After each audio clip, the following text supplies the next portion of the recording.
Effective altruisme. Écrit par Nîmes. Le mot altruisme fut proposé par Auguste Comte qui voulait trouver une morale sans Dieu. Les avantages de l'altruisme et de l'empathie sont évidents. Ces qualités sont si bien considérées et ancrées dans les sociétés laïques et religieuses qu'il semble presque hérétique de suggérer qu'elles peuvent être nuisibles. Toutefois, comme la plupart des bonnes choses, l'altruisme peut être déformé ou porté à un extrême malsain. Dans l'ouvrage Pathological Altruism, quelques scientifiques dont David Sloan Wilson présentent un certain nombre de thèses qui explorent une série d'effets néfastes de l'altruisme et de l'empathie. Les pathologies de l'empathie, par exemple, peuvent déclencher la dépression ainsi que l'épuisement professionnel observé chez les professionnels de la santé. L'altruisme des patients souffrant d'anomalies alimentaires constitue un aspect important de ces troubles. L'hyperempathie, un excès de préoccupation pour ce que les autres pensent et ce qu'ils ressentent, contribue à expliquer des concepts populaires mais mal définis comme la codépendance. En fait, l'altruisme pathologique, sous la forme d'une attention malsaine portée aux autres au détriment de ses propres besoins, peut sous-tendre certains troubles de la personnalité. Les pathologies de l'altruisme et de l'empathie ne sont pas seulement à l'origine de problèmes de santé, mais aussi d'un ensemble disparate des caractéristiques les plus troublantes de l'humanité, notamment les génocides, les attentats suicides, les partis pris politiques moralisateurs et les programmes philanthropiques et sociaux inefficaces qui finissent par aggraver les situations qu'ils sont censés aider. L'épisode que vient de nous servir SBF est l'occasion idéale pour moi de mettre en avant les différences de point de vue que j'ai avec l'effectif altruisme dont il se réclamait. Rapide rappel des faits. Samuel Bankman-Fried était à la tête de FTX, une compagnie proposant d'acheter et vendre des crypto-monnaies via leur app. Des millions de clients ont alors confié leur argent à FTX. Seul problème, SBF s'en est servi sans leur accord pour le transférer vers une autre société, un hedge fund nommé Alameda. Pourquoi cela ne s'est pas vu dans les comptes d'Alameda? Car l'argent n'a jamais atteint les comptes mais fut placé dans des placements financiers à risque. Un risque qui ne s'est pas révélé gagnant et FTX a donc fini avec un énorme trou. Les clients voyaient toujours la somme qu'ils devaient avoir s'afficher sur leur app mais l'argent n'était plus là, et quand ils ont voulu le retirer, ils se sont vus adresser une fin de non-recevoir. SBF était la coqueluche des médias progressistes. Le jeune milliardaire en dessous de 30 ans qui n'avait pas hésité à sauver les cryptos, l'homme à l'éthique irréprochable, qui donnait de l'argent aux Clinton et à Davos, guidé par les principes altruistes qui veut gagner beaucoup pour donner beaucoup. Alors quoi? Il n'y aurait pas de bon dans ce monde contrairement à ce que pense Sam Gamgee? J'avais mis en garde contre cette façon de penser dans un article précédent. Il ne faut pas chercher à gagner beaucoup en vue de donner beaucoup, mais s'attacher à effectuer des tâches qui vous apportent à vous en premier lieu, mais qui vont aider les autres de manière ordonnée, allant de votre famille à l'univers si vous êtes hors norme. D'où lui viennent ces principes? D'une philosophie développée par William McCaskill reposant sur deux concepts, l'effectif altruisme et le long-termisme. Ces deux idées sont développées respectivement dans deux livres, Doing Good Better et What We Owe to Future. Il faut relever qu'à aucun moment, bien qu'il appelle à donner à des charités plutôt que de changer sa façon de consommer, McCaskill promeut l'idée de gagner beaucoup de n'importe quelle façon pour donner beaucoup à n'importe quelle charité. Gagner pour donner signifie exactement ce à quoi cela ressemble, plutôt que d'essayer de maximiser l'impact direct que vous avez avec votre travail, vous essayez plutôt d'augmenter vos gains afin de pouvoir donner davantage, améliorant ainsi la vie des gens par vos dons plutôt que par votre travail quotidien. La plupart des gens n'envisagent pas cette option lorsqu'ils choisissent une carrière qui fait la différence. Mais le temps et l'argent sont normalement interchangeables. L'argent peut payer le temps des gens, et votre temps peut être utilisé pour gagner de l'argent. Il n'y a donc aucune raison de supposer que les meilleures carrières sont uniquement celles qui bénéficient directement aux gens par le travail lui-même. William McCaskill, Doing Good Better, How Effective Altruism Can Help You Make a Difference. Aussi, il dit bien de viser haut mais éviter de risquer gros, ce que SBF n'a de toute évidence pas respecté. À certains égards, on pourrait voir des similarités entre cette pensée et la mienne car on arrive souvent à des conclusions similaires. Je ne m'en réclame cependant pas car elle repose sur des fondements qui me sont étrangers et elle favorise notamment ce genre de dérives auxquelles on a assisté. Des gens très intelligents mais très hypocrites peuvent s'en réclamer et plumer des gens très naïfs. C'est la couverture parfaite pour que des gens hypocrites s'achètent une bonne conscience ou tout bonnement une réputation en donnant de l'argent à des incapables qui se penchent sur des causes contre-productives optimisant les mauvaises valeurs. Car cette pensée souffre de deux problèmes majeurs, elle échoue, premièrement, à établir une évaluation morale correcte de ce qui peut être tenu pour bon et recel, deuxièmement, d'une carence dans la façon de mesurer l'impact d'une action. Cadre d'évaluation morale. Ayant évacué le fait que la tâche soit le plus important, seul importe combien on gagnera afin de le reverser à des œuvres caritatives. Le fameux earning to give. Mais à qui donner? Dans Doing Good Better, William MacAskill donne un cadre permettant d'évaluer la valeur de nos actions, ce qu'il appelle l'expected value. Nous devons nous demander combien de personnes bénéficieront de notre donation et quelle sera la taille de ce bénéfice. Il se lance alors dans des calculs d'épicier dignes des utilitaristes anglais et se pose des questions comme savoir s'il est préférable d'améliorer la vie d'une personne de 20% sur 60 ans ou celle d'une autre de 30% lui conférant 10 ans de vie en plus alors qu'elle est condamnée. De la même façon, dans What We Owe to Future, il se demandera ce qu'on doit entendre par l'amélioration de la vie des humains du futur et il en arrivera à la conclusion, après quelques acrobaties, qu'il est préférable d'avoir le plus d'humains possible qui sont un tout petit plus satisfaits de leur vie que moins d'humains très satisfaits. C'est ce qu'on nomme la conclusion répugnante, mise en lumière par Derek Parfit. Répugnante car on en arrive à la conclusion que, partant d'une population de 100 habitants extrêmement satisfaits, il est préférable d'aboutir à une population de 100 000 assez peu satisfaits de leur vie. Ils identifient cela comme un paradoxe et ne comprennent pas pourquoi ce dernier existe car ils ne peuvent pas imaginer que les piliers sur lesquels elles reposent puissent être faux. Ces piliers, les voici tels que William MacAskill les donne dans son livre. La première prémisse est que, si vous améliorez la situation de tous les membres d'une population donnée tout en ajoutant au monde des personnes ayant un bien-être positif, alors vous avez rendu le monde meilleur. Cette prémisse est connue sous le nom d'addition de dominance. La deuxième prémisse est que, si nous comparons deux populations comptant le même nombre de personnes, et que la deuxième population présente à la fois un bien-être moyen et total supérieur, et que ce bien-être est distribué de manière parfaitement égale, alors cette deuxième population est meilleure que la première. Ce postulat est connu, de manière accrocheuse, sous le nom de non-anti-égalitarisme. L'idée de base de ce postulat est que l'égalité n'est pas mauvaise en soi. Si certaines personnes nient que l'égalité soit intrinsèquement bonne, à la connaissance de MacAskill, personne ne pense que l'égalité rend le monde pire, toutes choses égales par ailleurs. La troisième prémisse est que, si un monde est meilleur qu'un deuxième monde, qui lui-même est meilleur qu'un troisième, alors le premier monde est meilleur que le troisième. Si A B et B C, alors A C. Cela s'appelle la transitivité. Le problème, et c'est pourquoi vous aboutissez à ce paradoxe, c'est que votre première prémisse est traitée sous un angle délétère, et que la deuxième est tout simplement fausse. La première prémisse demande d'admettre que la valeur que nous devons chercher à optimiser est le bien-être général. Évidemment, je n'ai rien contre le bien-être, il me semble préférable que les gens éprouvent du bien-être plutôt que du mal-être, mais je ne suis pas certain que ce soit la valeur que nous devrions mesurer afin de savoir si nous allons dans la bonne direction. Le bien-être doit être une conséquence de la maximisation de la véritable valeur à mesurer. On pourrait temporairement augmenter la satisfaction de la société tout en augmentant l'entropie, donc en réduisant sa capacité à augmenter son bien-être futur. Imaginez un adolescent bien né qui décide de vendre tout le patrimoine de sa famille afin de tout dilapider en quelques années. Je ne doute pas que son bien-être augmentera sur le court terme, mais il chutera drastiquement très vite car il aura en réalité continuellement augmenté son entropie. Comme je l'ai expliqué dans ma lettre ouverte aux hédonistes, cette vision utilitariste, qui n'est rien d'autre que la maximisation de la moyenne de plaisir d'une société, ne peut donner une civilisation pérenne. Ce que l'on doit mesurer n'est pas la satisfaction des individus mais l'entropie et viser à la réduire. Ce qu'il convient d'optimiser est non pas le plaisir, mais l'intelligence. En augmentant l'intelligence, nous réduirons l'entropie de la société et nous augmenterons donc le bien-être, car il semblerait que le bien-être soit corrélé à notre capacité à dissiper l'énergie et à se projeter dans un futur où on pourra le faire. Il parle de progrès technologique et de danger de la stagnation puis de bien-être et de bonheur mais ne fait pas le lien direct entre les deux. Le bonheur est une dynamique. Les gens se projetant dans un futur où leur puissance diminue seront moins heureux que ceux se projetant dans un futur où elle augmente, indépendamment de leur niveau de puissance actuel. La deuxième prémisse, et apparemment William MacAskill ne connaissait personne l'ayant affirmé auparavant, est que l'égalité est mauvaise en soi. Cela aussi, je l'ai expliqué dans un article précédent où j'ai mis en avant pourquoi l'inégalité est une chose nécessaire à tout travail mécanique, donc à rendre une chose fonctionnelle. Et les sociétés humaines ne font pas exception à cette règle.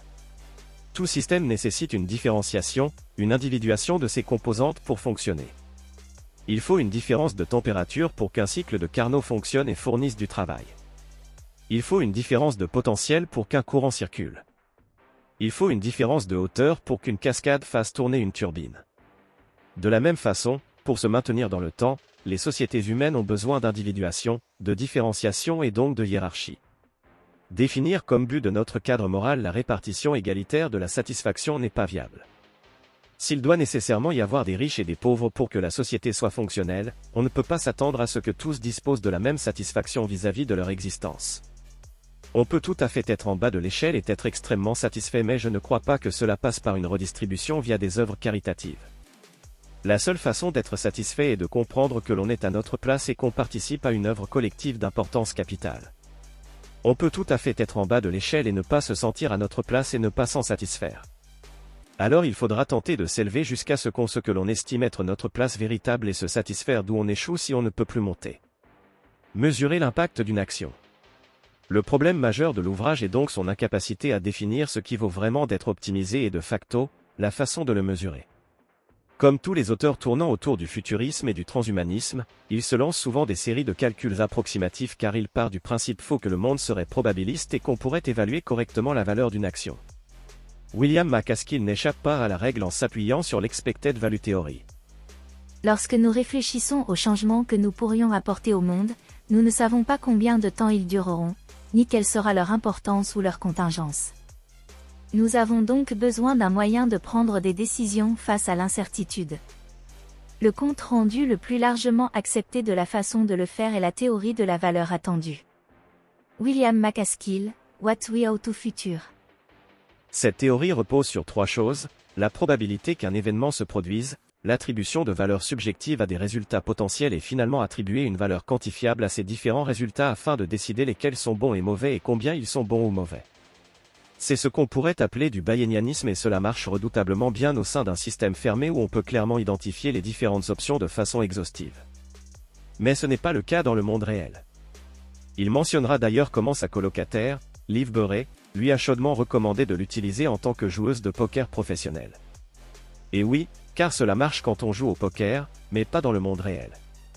Il évoquera néanmoins la question de l'incertitude des valeurs elles-mêmes et je crois qu'il touche ici quelque chose du doigt. Il admet ainsi que les valeurs qu'il a définies précédemment ne sont peut-être pas les bonnes et je crois effectivement que ce n'est pas le cas. Si une société est, comme je le pense, une structure dissipative, alors la valeur que nous devons chercher à optimiser est la production d'entropie. Pas la nôtre, l'entropie générale de l'univers. Au contraire, localement, nous devons viser à réduire notre entropie et donc, il nous faut tenter de maximiser l'intelligence. On pourra alors se donner des indicateurs clés tels que le QI moyen, le PIB, l'énergie utilisée. Ce que nous devons chercher est la maximisation de l'intelligence et la maximisation du PIB par unité d'énergie consommée. Nous n'avons alors pas besoin d'œuvres caritatives en premier lieu, les compagnies sont à même d'effectuer ce travail car ce qui compte est la tâche qu'elles effectuent qui va devoir réduire leur propre entropie locale et celle de leur nation, puis du monde. Si ces compagnies produisent de la valeur, l'argent viendra naturellement à elles. Mais alors, est-ce que toute entreprise qui crée du profit est une bonne chose en soi? Pas forcément, je crois qu'il y a une valeur morale supérieure qui est la volonté d'augmenter la négantropie de son environnement et que cela passe par ne pas tricher avec l'information. Donne 10 informations. Est-ce que vous décideriez de vendre la voiture de votre père sans son accord pour vous enrichir? Sûrement que non car vous augmenteriez votre puissance aux dépens de celle de votre famille. De la même façon, vous ne devriez pas agir de manière à augmenter la puissance de votre famille aux dépens de votre nation et de votre nation aux dépens du monde. Ceci est aussi valable pour une entreprise et SBF par son action s'est rendu coupable des deux forfaits. Il a trahi l'information car la monnaie est de l'information, et il l'a fait pour son intérêt personnel et son entreprise aux dépens d'individus de sa nation et du monde entier. Tout cela au nom de l'effectif altruisme et si le sort lui en avait décidé autrement il aurait pu continuer son petit manège quelque temps encore et même donner beaucoup aux œuvres de charité. Ses clients ne se seraient même pas rendus compte de l'entaille dans le contrat et, d'un point de vue conséquentialiste, il aurait pu défendre cette action. Mais cela ne l'aurait pas rendu plus moral pour autant car, si ses conséquences eussent été globalement positives, il aurait néanmoins trahi l'information avec l'intention de faire reposer le risque, donc l'incertitude, donc l'entropie, sur ses clients afin d'augmenter son extropie personnelle. Une action morale est celle qui respecte l'information, celle qui tend à diminuer l'entropie par la résolution de l'incertitude qui sera endossée par les entrepreneurs et celle qui accepte de prendre le risque de l'incertitude qui sera attribuée aux investisseurs. La monnaie est alors un moyen de rétribuer les gens qui ont permis de réduire l'entropie par la résolution d'incertitudes. Sam Bankman-Fried, sans demander au préalable le consentement à ses clients d'endosser ce risque et en échouant à résoudre l'incertitude est doublement fautif. Il a versé dans l'ineffectif altruisme mais l'effectif altruisme ne peut que condamner son résultat, pas sa démarche. Dans le cas d'un résultat positif, il aurait apporté plus de bien-être aux gens lui ayant fait confiance et son action aurait été louée par ces personnes. C'est là l'angle mort du bien-être comme mesure morale d'une action dans laquelle je ne tombe pas et je crois que ma vision des choses, bien qu'elle ne le cherche pas, amènerait une société plus prospère et plus de bien-être. L'entropie pouvant être perçue elle-même comme l'incertitude résolue par la construction d'informations, et l'argent étant de l'information, il va aller naturellement vers les acteurs produisant de la négantropie. Ces derniers doivent le faire honnêtement et toute triche doit être sévèrement punie car on ne doit pas tricher avec l'information. L'information est sacrée. Ce n'est pas ce qui entre dans la bouche qui souille l'homme, mais ce qui sort de la bouche, c'est ce qui souille l'homme. Matthieu 15. Je ne suis pas certain que nous ayons besoin d'œuvres caritatives, ou du moins, on ne doit pas en faire des carrières, car leur rôle par nature est de redistribuer de l'information, de l'énergie, de la matière à des individus qui n'ont rien fait pour le mériter en premier lieu. Ainsi, elles sont source d'entropie. Encore une fois, c'est un sentiment qui reste noble et c'est bien de prendre de son temps libre pour le faire mais ce ne doit pas être un moyen de s'enrichir. L'argent est un moyen, pas une fin. Il est inutile de passer son temps dans un travail qui rapporte beaucoup mais dont la tâche apporte peu au monde pour reverser une somme à des gens qui ne verraient pas l'intérêt d'accomplir une tâche si elle ne s'accompagnait pas d'un gros salaire. Si vous percevez qu'une tâche est importante alors vous vous moquerez du salaire qu'elle vous procure et vous verrez l'argent seulement comme un moyen de l'accomplir. L'altruisme graduel. Reprenons ce que nous dit David Sloan Wilson qui a consacré un autre livre à l'altruisme du point de vue évolutionnaire intitulé « Deux altruismes existent ?» Premièrement, il établit une distinction cruciale entre l'altruisme au niveau de l'action et l'altruisme au niveau des pensées et des sentiments. Deuxièmement, il met en avant que l'altruisme au niveau des pensées et des sentiments ne vaut la peine d'être désiré que dans la mesure où il conduit à des actions qui rendent le monde meilleur. Troisièmement, il précise que rendre le monde meilleur nécessite une organisation fonctionnelle au niveau du groupe des personnes qui coordonnent leurs activités de la bonne manière pour atteindre un objectif commun. Quatrièmement, il indique que l'organisation fonctionnelle au niveau du groupe existe évidemment dans les sociétés humaines et non humaines qui forment une sorte de superorganisme. Imaginez un monde simplifié sur une planète imaginaire avec deux populations, les Gugus et les Gogos. Les Gugus sont une population de 100 000 personnes avec un QI moyen de 150. Les Gogos sont une population de 100 personnes à 50 de QI en moyenne qui parvient difficilement à survivre. Nous avons donc une population totale de 100,100 personnes avec un QI moyen de 149,9. Mais grâce à l'action caritative d'agents payés pour cela, les Gugus parviennent à leur offrir les conditions minimales qui permettent de multiplier leur nombre par 100, donc d'être à présent 10 000, et d'augmenter leur QI significativement de 20% ce qui leur confère maintenant un QI de 60. De toute évidence, nous avons augmenté leur négantropie, mais est-ce que nous avons augmenté ou réduit celle du monde? Les Gugus traversent une période de chute de la natalité et leur population diminue continuellement tant et si bien qu'ils ne sont plus que 90 000 de leur côté. Nous avons alors à présent une population totale de 100 000 personnes avec un QI moyen de 140. Si cette tendance se prolongeait, il serait en train de laisser un futur assez délétère aux générations à venir. Il créerait un boom d'une population dont la résilience n'est pas autonome mais repose sur la capacité d'une autre population à les aider alors même que celle-ci diminue dans le même temps. Les œuvres caritatives s'occupant de cette aide pourront tout à fait produire l'information nécessaire pour rapporter leur action, être entièrement honnêtes et mettre en avant l'efficacité de leur aide. Mais les critères de l'efficacité sont mal définis dès le départ donc l'action est viciée. Ainsi, cela ne veut pas dire que le monde va dans le bon sens, car ils échoueront à mesurer l'impact de leur action à l'aune de l'information qui compte vraiment. C'est alors de l'altruisme pathologique. Car il est dirigé vers une action qui ne rend pas le monde meilleur. On ne peut pas séparer l'altruisme de l'organisation fonctionnelle. Elle doit en être son but. L'altruisme véritablement efficace ne peut qu'être graduel en partant de soi en premier lieu, puis sa famille, puis sa nation, puis son continent et enfin le monde. La charité est bonne, c'est normal d'avoir de l'empathie envers les gens moins bien lotis. Mais charité bien ordonnée commence par soi-même et, si certaines paroles de Jésus se rapprochent plus de l'altruisme pathologique, le christianisme l'avait quand même bien énoncé avant moi et je ne dis rien de révolutionnaire. D'ailleurs, plus je pense plus je tombe sur des idées déjà proposées par le christianisme. On ne doit pas se livrer à des actions qui augmentent l'entropie de ces niveaux supérieurs mais on ne doit pas non plus chercher à réduire notre propre entropie via la réduction d'entités étrangères qui ont pour conséquence d'augmenter l'entropie de notre famille, de notre nation, de notre continent et du monde. Cela n'a rien de moral. Donner des sommes colossales aux ONG qui organisent l'arrivée de migrants, en étant guidés par des sentiments nobles j'en conviens, sur notre territoire n'a rien de moral. C'est un altruisme pathologique. Macaskill donnera finalement 3 façons de participer à un meilleur monde au-delà de la donation à des charités, l'activisme politique, le partage de bonnes idées et faire des enfants. Ça tombe bien, je fais les 3 et vous aurez remarqué que je vous y ai aussi encouragé dans le passé.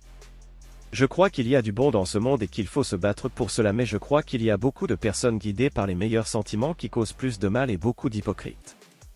On échoue alors souvent à reconnaître les bons. C'est pourquoi j'écris de façon anonyme pendant que d'autres affichent leurs soi-disant vertus au grand jour. Cet audio vous a plu? Abonnez-vous à notre chaîne afin de recevoir tout notre contenu et soutenez-nous sur Tipeee, le lien est dans la description.